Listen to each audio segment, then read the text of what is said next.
Harusnya yang sadar diri itu lo kalian itu ya, bukan kita. Kenapa kita harus sadar diri juga? Nggak ada gunanya kita tuh belajar dari negara kalian. Apa yang mau dipelajarin? Orang kalian aja orang arogan kok. Apa yang mau dipelajarin? Berita penangkapan dua pelaku pembuatan parodi lagu Indonesia Raya sampai trending di aplikasi Hello. Penduduk Malaysia hanya 60% umat Islam. Selamat pagi, assalamualaikum ya. Tahu yang berpidato ini siapa?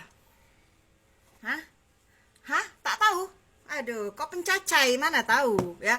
Yang berpidato ini ya Menteri Agama Republik Indonesia Nasaruddin Umar. Gue nih suka bingung nih sama orang-orang yang ketika pemerintah dikritik terus dia marah.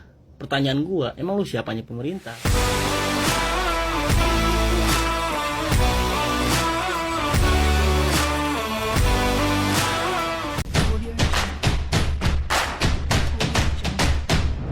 Halo pemirsa, bertemu lagi bersama saya Boru Naga. Apa kabarnya semua pemirsa pada hari ini? Semoga semua pemirsa dalam keadaan baik-baik saja ya. Baiklah pemirsa, di video hari ini saya ingin mengulas ada beberapa video yang telah diunggah oleh tenaga kerja wanita yang berasal dari Indonesia mengenai Malaysia.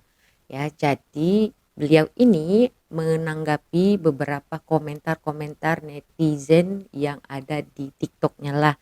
So dia ada mengunggah video dan adalah komentar-komentar netizen yang dia rasa perlu untuk ditanggapi. Jadi saya juga ingin menyadarkan lah mungkin dia ada ketinggalan berita mengenai Malaysia dan Indonesia. Jadi sebelum saya mengulas lebih lanjut lagi, kita dengar dulu videonya. Jom. Harusnya yang sadar diri itu lo kalian itu ya, bukan kita. Kenapa kita harus sadar diri juga? Apakah kita pernah marudiin lagu kebangsaan kalian? Apakah kita pernah membakar bendera kalian? Pernahkah seperti yang dilakukan oleh orang-orang kalian? Pernahkah? Sadar diri itu lu, bukan kita. Ngerti ndak? Konflik antara Indonesia dan Malaysia itu sudah lama. Lu tuh lahir tahun berapa sih? Sampai hal-hal kayak gini nggak ngerti. Harusnya yang banyak sadar diri tuh kalian itu. Kita nggak pernah ngebales hal yang seperti kalian lakuin ke kita ya. Di era 90-an kalian itu suka dijuluki sama Indonesia jago kandang. Tahu nggak? Di era-era sport bulu tangkis. Ya kalian menangnya kan cuma di negara kalian sendiri karena ada kecurangan di situ. Ngerti? Terus Malaysia sering cari gara-gara nih. Suka bikin konten, jadi YouTuber, bikin konten yang enggak tentang Indonesia. Coba lu sadar diri. Ya, jangan gurui kita orang. Kita ngapain harus sadar diri orang kita nggak pernah ngapa-ngapain Malaysia. Kita ini sebagai victim, kita defense. Itu adalah hak saya juga untuk membela negara saya dong. Bukan cuma lu doang yang punya hak untuk membela negara lu, oke? Coba lu tuh atur tuh orang-orang lu tuh, jangan bikin konten yang aneh-aneh soal Indonesia. Coba lu juga tuh atur tuh lu politikus-politikus lu tuh yang suka menghina Indonesia ketika mereka lagi ngadain rapat di parlemen mereka. Kita mana pernah parlemen kita bawa Malaysia dalam rapat kita, rapat DPR MPR di negara kita? Nggak ada. Cuma negara lu yang suka nyinggung-nyinggung Indonesia. Heran saya. Padahal negara Asia Tenggara itu tidak cuma Indonesia. Kenapa selalu Indonesia yang kalian permasalahin, ha? Ya saya berharap untuk pengiriman TKI juga harus dihapuskan secara permanen ke Malaysia. Saya nggak setuju itu. Karena sudah banyak masalah. Banyak orang bilang, ya Malaysia mendatangkan devisa buat Indonesia karena pengiriman bla bla bla. Pret. Penghasilan utama Indonesia itu bukan dari devisa ini para TKI, oke? Tetap saja kita penghasilannya dari kekayaan alam. Apa you pernah lihat kita orang suka bakar-bakar bendera negara lain? Banyak warga lu tuh yang psycho itu. Ngerti ndak? Psycho. So, mengguri orang pula. Ngaca tuh, cermin gede tuh. Lu punya cermin gede nggak di toilet lu? Canda ya. Sebelum lanjut, saya mau tanggapi sekejap ya. Ini mengenai pemberhentian tenaga kerja Indonesia ke Malaysia ya. Yakin Mbak kalau diberhentikan Mbak mau nanggung semua orang yang akan pulang ke Indonesia, Mbak bisa menyediakan lapangan pekerjaan, Mbak. Ya, bukan hanya 1-2 orang aja orang Indonesia yang bekerja di Malaysia ini, berjuta-juta ya, Mbak ya. Ada yang ilegal juga, Mbak. Nah, saya tanya, Mbak, kalau mereka dipulangkan semua, Mbak bisa menyediakan lapangan pekerjaan. Ya, anyway, yang saya tahu Mbak ini bekerja di negara Cina ya. Dia tidak ada di Malaysia, tapi lumayan juga dia mengerti bahasa Melayu ya. Nah, lanjutlah. Sebenarnya gini loh, wahai manusia purba. Saya ini tidak ngurusin masalah apa yang terjadi di Malaysia dan sebagainya. Kamu tahu nggak, konten yang tadi saya teks orang itu adalah komentar yang nggak nyambung dengan misi-misi dari konten-konten saya. Konten saya ini saya khususkan untuk mengedukasi orang saya tentang Tiongkok, bukan tentang Malaysia. Karena it's not worth it. Why should I educate my people about Malaysia? Nggak ada gunanya. Gitu loh. Saya menginginkan bahwa Indonesia itu lebih dekat dengan Tiongkok daripada dengan Malaysia. Karena salah satunya adalah Tiongkok itu lebih menghargai orang daripada kalian. Kalian yang menganggap bahwa kalian itu adalah orang yang paling beragama, faktanya kemanusiaannya nggak ada. Enggak. Kedua, alasan saya kenapa saya itu mengedukasi orang-orang tentang orang-orang saya sendiri tentang Tiongkok, karena saya ada di Tiongkok. Saya ingin memperlihatkan seperti ini loh Tiongkok, biar orang Indonesia itu tidak ambigu tentang Tiongkok, biar mereka mengenal lebih jauh tentang Tiongkok. Lah ngapain juga mengenal tentang negara lu? Untungnya apa? Akun saya khususkan untuk mengedukasi orang Indonesia tentang Tiongkok karena itu lebih berharga, lebih bermanfaat dibanding saya dibandingkan para WNI yang ada di Malaysia itu yang sekarang lagi gencar-gencarnya menyerang Indonesia, merendahkan Indonesia dan menyanjung-nyanjung Malaysia. Ya. Sebenarnya misi kita itu cuma itu doang, membukakan mata orang-orang itu gitu. Ngerti enggak? Nggak ada gunanya kita tuh belajar dari negara kalian. Apa yang mau dipelajarin? Orang kalian aja orang arogan kok. Apa yang mau dipelajarin? Kalian sama turis aja juga nggak ramah. Muka dua. Orang kalian itu muka dua, ngerti enggak? Bahkan orang Tiongkok sendiri aja ngerti. Terus ada lagi nih para konten kreator ini lagi gencar-gencarnya nyudutin Indonesia gara-gara Xi Jinping ke Malaysia.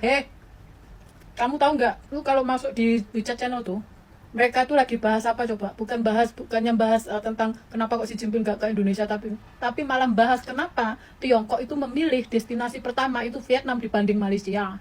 Ngerti enggak? Karena keuntungan di negara kalian itu nggak terlalu mencolok seperti yang ada di Vietnam. Itu sebabnya mereka tuh lebih memilih Vietnam untuk tujuan utama mereka dibanding Malaysia. Paham dari sini ya? Jadi jangan seneng-seneng. Paham? Negara kalian itu sudah arogan sejak di era-eranya Presiden Indonesia yang pertama. Itu sebabnya Soekarno saking marahnya sampai bilang ganyang Malaysia. Karena kalian banyak orang yang kurang ajar. Ngerti enggak? Udah kurang ajar, arogan. Ya, karena yang kalian harapkan karena backingan kalian orang Inggris kan, negara Inggris kan. Sekarang lu kalau mau terjadi perang beneran, Inggris nggak mau tahu. Lepas tangan. Emang siapa lu? Ngerti enggak? Lu pikir orang bule ngikutin kemauan lu orang Melayu? Ya mereka untuk keuntungan negaranya sendiri lah, ngapain mikirin negara orang? Pede banget. Udah sana cepet cari beras di Kamboja sana, cari beras di Thailand sana. Jangan ngemis-ngemis ke Indonesia ya. Sana ya.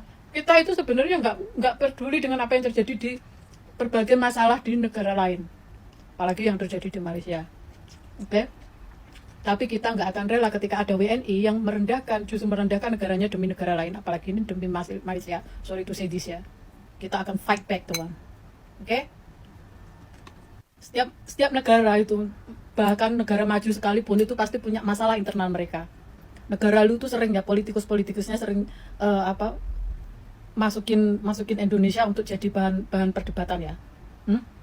Emang nggak ada negara lain kah? Negara Asia Tenggara tuh nggak cuma Indonesia, ngapain harus nyentel Indonesia? Wah, untungnya apa? Yang nyentel Indonesia duluan siapa? Ya politikus kalian, bukan kita.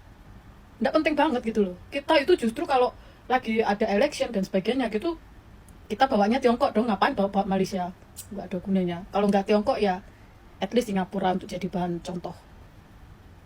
Oke. Saya tanggapi sebentar ya. Mungkin Mbak ini lupa ya, tadi ada statementnya mengatakan mengenai parodi lagu kebangsaan ya, dan juga pembakaran bendera. Oke, saya akan ingatkan kembali pada Mbak. Jom.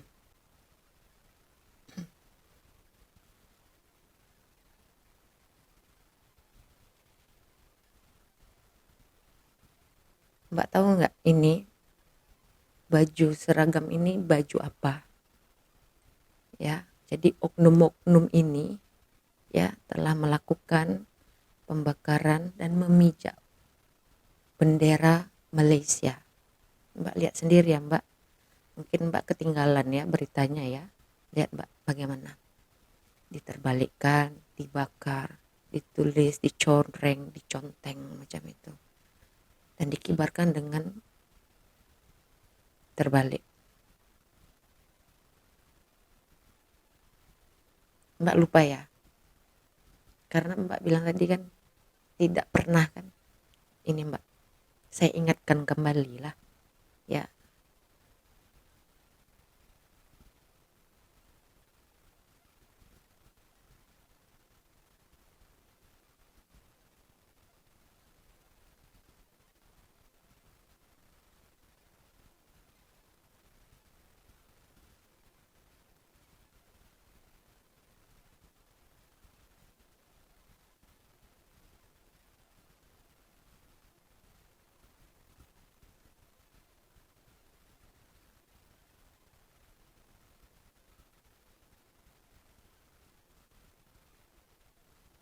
Bahkan jika terjadi kesalahan pengibaran bendera di Malaysia ini, jalur gemilang itu secara terbalik pun orang-orang Malaysia, rakyatnya sendiri pun tak terima. Apalagi kalau benderanya dipersendakan macam ini, dibakar. Ya mungkin Mbak ketinggalan ya beritanya ya, karena ini udah tahun berapa saya juga udah lupa ya. Nah ini mengenai pembakaran bendera. Saya bukan ingin membela negara Malaysia, tapi statement itu kalau boleh jangan terlebih-lebih sekali lah ya Mbak. Oke lanjut ya.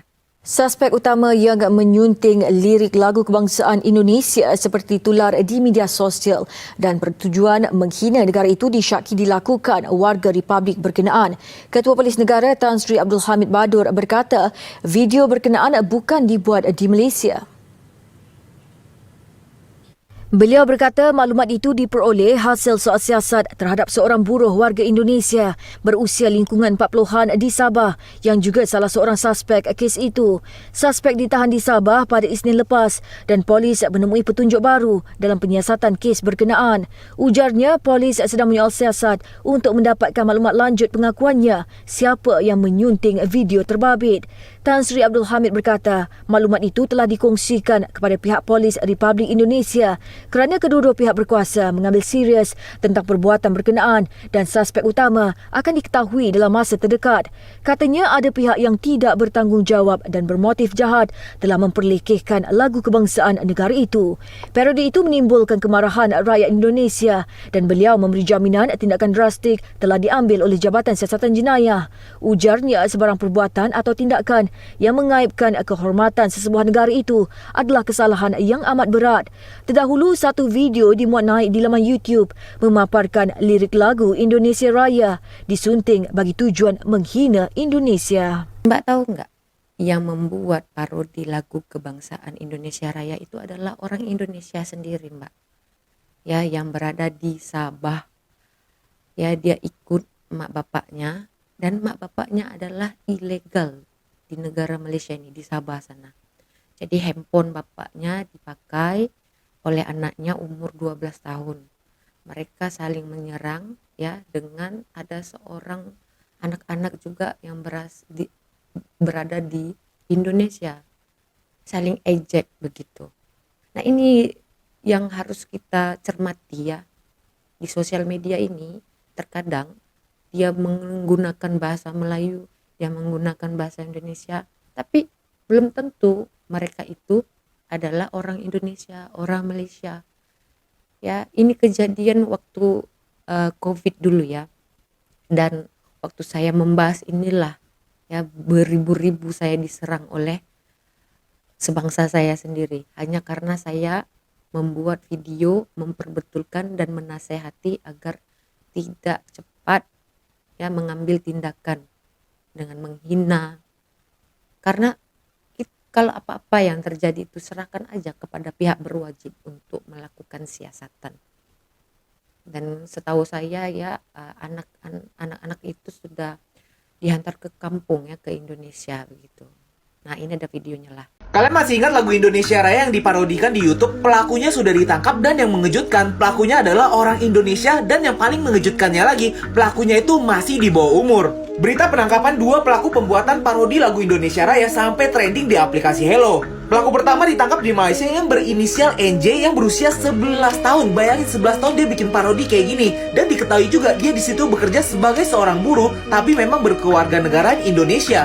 Sedangkan pelaku kedua ditangkap di Indonesia tepatnya di Cianjur yang usianya itu juga masih di bawah umur yaitu 16 tahun. Menurut penyelidikan polisi, kedua pelaku ini memang berteman di sosial media dan mereka itu sering berkomunikasi, tapi mereka juga sering saling meledek. Menyedihkannya, mereka membuat video ini rupanya untuk saling balas dendam.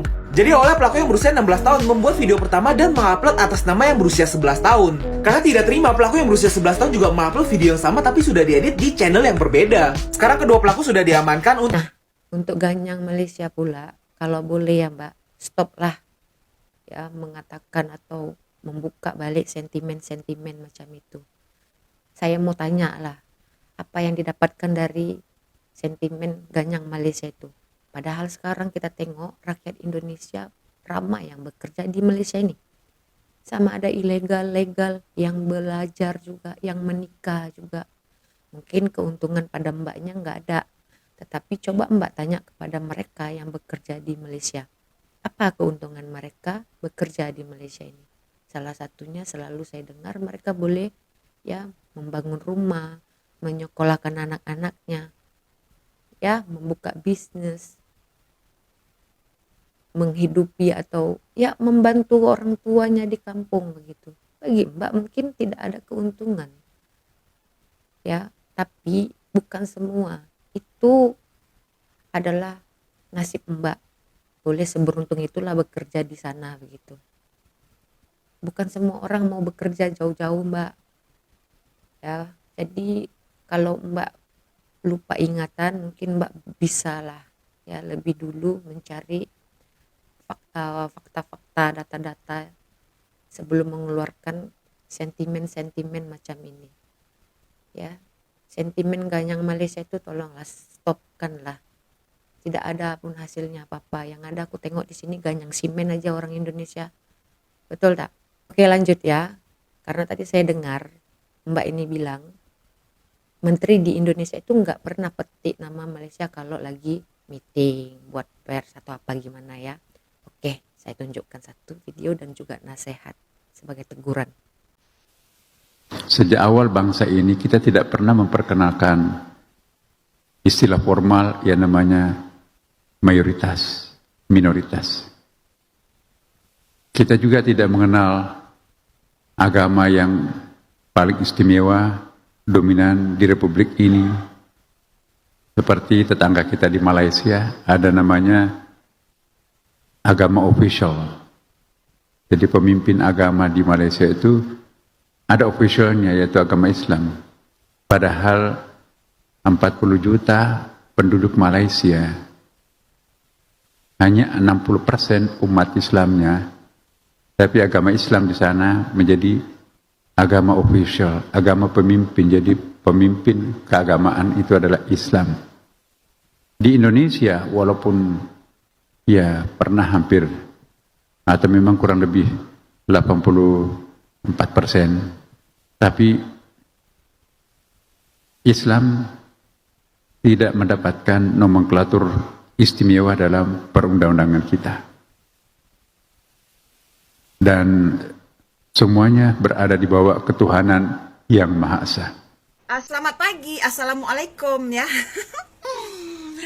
Tahu yang berpidato ini siapa? Hah? Tak tahu? Aduh, kok pencacai mana tahu ya. Yang berpidato ini ya Menteri Agama Republik Indonesia Nasaruddin Umar ya, Menteri Agama. Mana Kokori? Mana? Kokori alias ribut ya. Ribut sini. Kau tahu tak ini siapa yang berpidato ini ribut? Ini Menteri Agama Republik Indonesia Nasaruddin Umar, kau tahu? Sekelas menteri kita ya. Ambil contoh, ambil perbandingan di negara Malaysia ini, ya. Jadi di mana letak kesalahan aku, ya?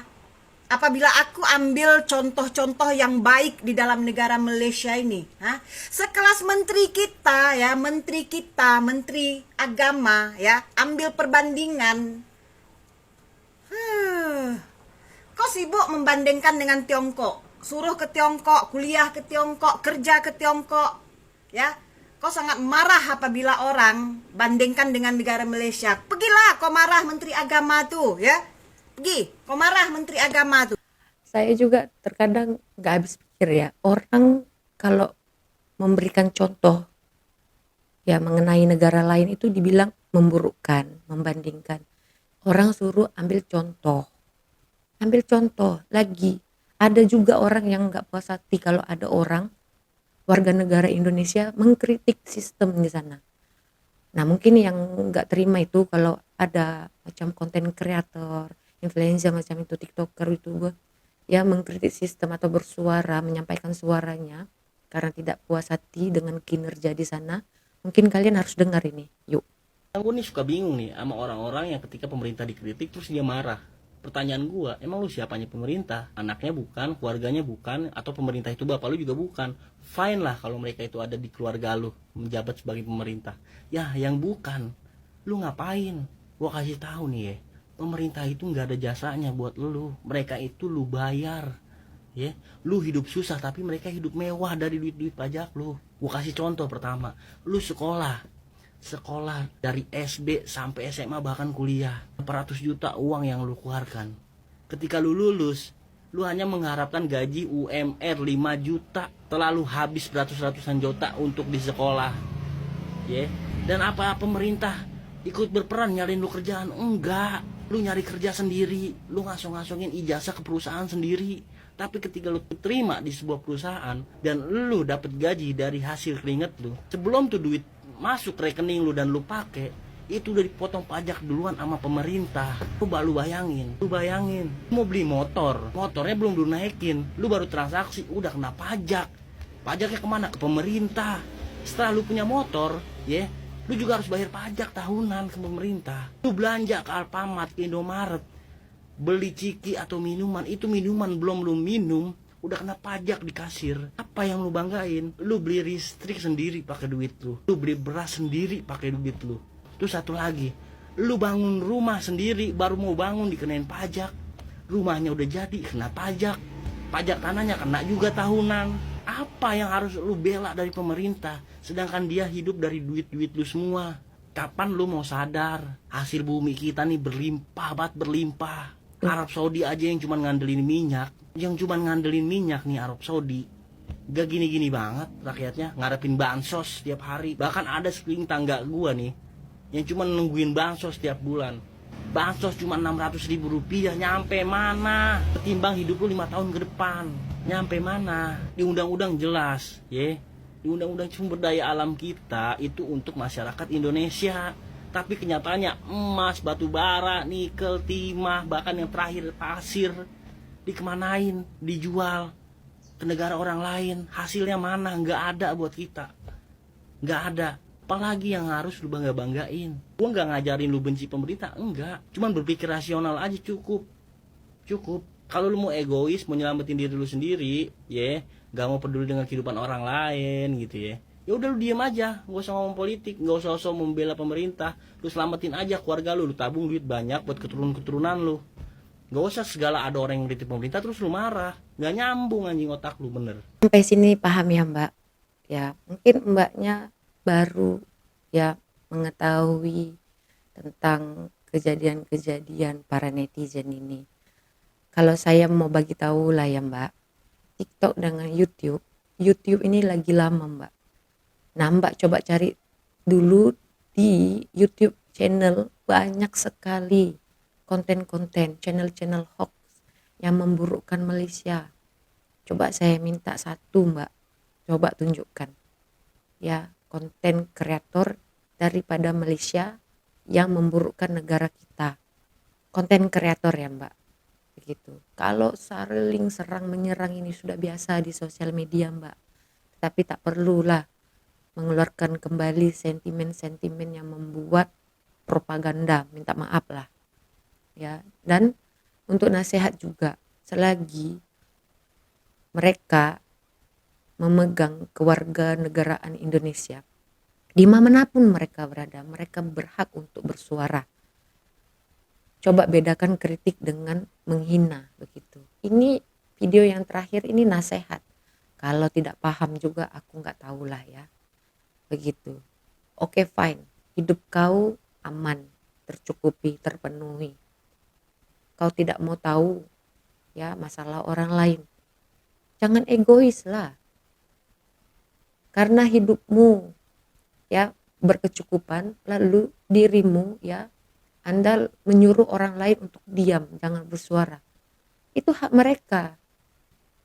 Mereka juga menyumbangkan suara walaupun satu. Tidak akan jadi menang kalau tidak ada satu suara itu. Paham sampai sini ya?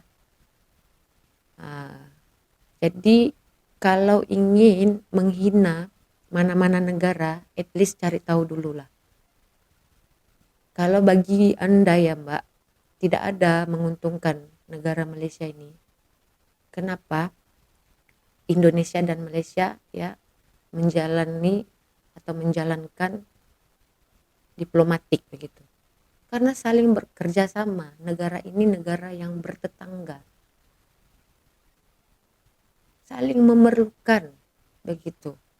Dan Mbak nggak ada hak untuk meminta kepada pemerintah menyetop tenaga kerja Indonesia yang dihantar ke Malaysia. Sedangkan ya ada juga oknum-oknum yang membuat kegiatan menghantar orang Indonesia ke Malaysia melalui jalan belakang, Mbak. Karena apa? Karena tidak ada mendapatkan pekerjaan di negara sendiri. Mau pergi ke negara yang Mbak tempati sekarang, yang Mbak bekerja di Tiongkok sana, yang memerlukan biaya, harus belajar bahasa lagi. Tidak semua orang seberuntung Mbak. Jadi jangan pernah mengatakan bahwa negara Malaysia ini tidak ada untungnya untuk Indonesia. Satu lagi Mbak, mengenai beras. Malaysia tidak pernah mengimpor beras dari Indonesia. Yang ada Indonesia menyelundupkan bertonton beras dan gula subsidi dari Malaysia masuk ke negara kita. Mbak ketinggalan berita ya. Ya saya tunjukkan sedikit ya Mbak. Pemirsa, ratusan karung beras dan gula pasir subsidi yang diduga ajan diselundupkan dari Malaysia ke Tarakan melalui pelabuhan di Nunukan berhasil digagalkan kapal patroli KN Gajah Laut 404. Itu dia Mbak, coba Mbak bahas ya. Nah, mungkin pada Mbak nggak ada keuntungan, tetapi ya mereka yang bekerja di Malaysia sangat memerlukan Malaysia ini untuk menyekolahkan anaknya, untuk membantu biaya hidup orang tuanya di kampung, begitu ya. Kalau dipulangkan, saya mau tanya lah, kalau mereka dipulangkan semua lah 2 juta atau 3 juta, 2 sampai 3 juta lah ya ini orang Indonesia di Malaysia ini, Mbak bisa menyediakan lapangan pekerjaan. Belajar lagi Mbak sebelum membuatkan ya narasi dan spekulasi. Oke, jadi begitu saja ya pemirsa di video hari ini. Kita berjumpa lagi di video selanjutnya. Saya Borunaga. Terima kasih. Bye bye.